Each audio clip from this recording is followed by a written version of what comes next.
Bonjour Franck, je vous remercie infiniment d'être là. Vous êtes conférencier professionnel certifié et expert en intelligence relationnelle.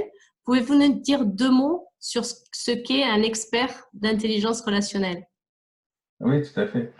Alors déjà, merci. Bonjour Isabelle, merci de m'inviter. L'intelligence relationnelle, c'est quoi? Bien, c'est la capacité à décoder ce qui se joue au cours d'un échange et à y répondre avec agilité, authenticité et sagesse aussi, afin de préserver et de renforcer la qualité de la relation. Ça, c'est ma définition. Et ma mission, moi, en tant qu'expert en intelligence relationnelle, eh bien, c'est tout simplement d'aider les dirigeants, les managers et les collaborateurs à développer donc leur intelligence relationnelle, instaurer des relations de travail à la fois plus authentiques, plus agréables et plus efficaces, tout simplement. D'accord, merci. Et donc, quels conseils aimeriez-vous partager avec nous pour le comment manager à l'heure du déconfinement? Alors, je vais déjà parler du confinement, en fait, parce qu'on y est encore à l'heure où on tourne cette interview. Cette période de confinement, pour moi, pour nous tous, c'est une situation inédite qu'on n'a jamais vécue. Et c'est une situation qui est anxiogène à deux titres. Déjà pour notre santé, la santé de nos proches, mais aussi pour le business, pour le travail. Voilà, et donc cette période de confinement, c'est également une opportunité pour prendre du recul, pour beaucoup d'entre nous, sur notre travail, sur notre vie, de se poser des questions de fond, notamment sur le sens de ce que l'on fait, à quoi ça sert.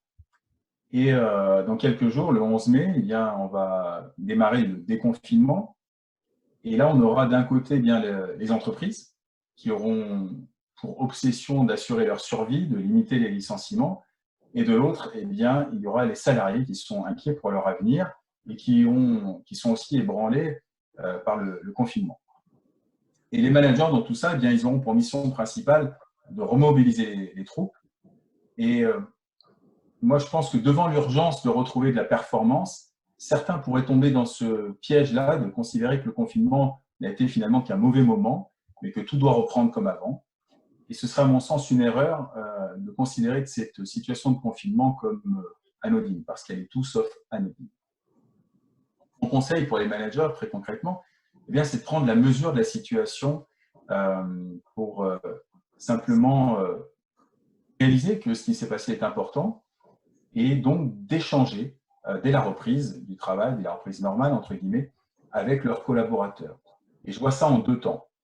Un premier temps d'écoute pour permettre aux collaborateurs justement bien d'exprimer comment ils ont vécu le confinement, ce qui a été facile, difficile, quelle prise de conscience ils ont eu aussi. Donc un premier temps d'échange pour leur permettre de libérer, d'exprimer leur vécu émotionnel. Dans un second temps, ce que je suggère, eh bien, c'est de repenser collectivement le travail de demain.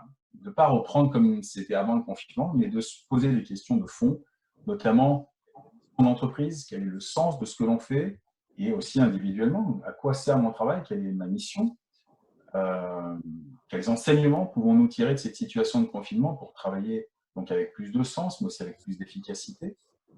Et puis, bien sûr, comment pouvons-nous apporter davantage de valeur à nos clients dans ce contexte-là. Donc voilà les deux conseils qui me paraissent utiles. Donc, premièrement, un temps d'échange où voilà, on accueille, on écoute le vécu des salariés, des collaborateurs.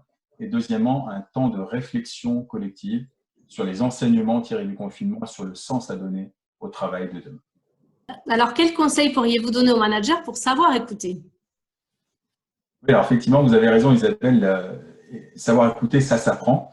Et peu de gens sont en réalité formés à l'écoute. Moi, j'ai une formation sur l'écoute. Et alors, comme ça, les erreurs fréquentes à éviter à tout prix, la première, c'est de couper la parole. On ne s'en rend pas compte, mais très souvent, on va couper la parole. La personne commence à peine à parler, à dire deux, trois mots qu'on pense avoir saisi l'idée, puis paf, on lui coupe la parole. Donc ça, c'est sûr que ça n'invite pas les gens à s'exprimer. Ensuite, une deuxième grande erreur très fréquente, c'est de juger ce que va dire l'autre, notamment par rapport aux émotions. Si on questionne les collaborateurs sur leur vécu pendant le confinement, et dire voilà, je me suis senti déprimé, frustré, triste, etc. Et si on commence à leur dire non, mais c'est pas bien grave, écoutez, on va pas en faire un plat. Enfin, bref, on juge l'émotion. Voilà, vous pouvez être sûr qu'ils vont s'arrêter tout de suite. Ce qui est important aussi, c'est d'être centré sur l'autre et concentré du coup sur ce qu'il dit. Et c'est vrai qu'avec les smartphones notamment, eh bien, on est très vite distrait. Mais c'est vraiment important, quand on veut offrir une bonne qualité d'écoute, de ne rien faire d'autre qu'écouter la personne. C'est aussi un signe, un témoignage de reconnaissance, en fait. Et puis, bien sûr, un quatrième conseil par rapport à l'écoute, c'est de poser des questions pour inviter la personne à s'exprimer davantage. Merci beaucoup. Merci. À bientôt. Au Au revoir. revoir, Isabelle.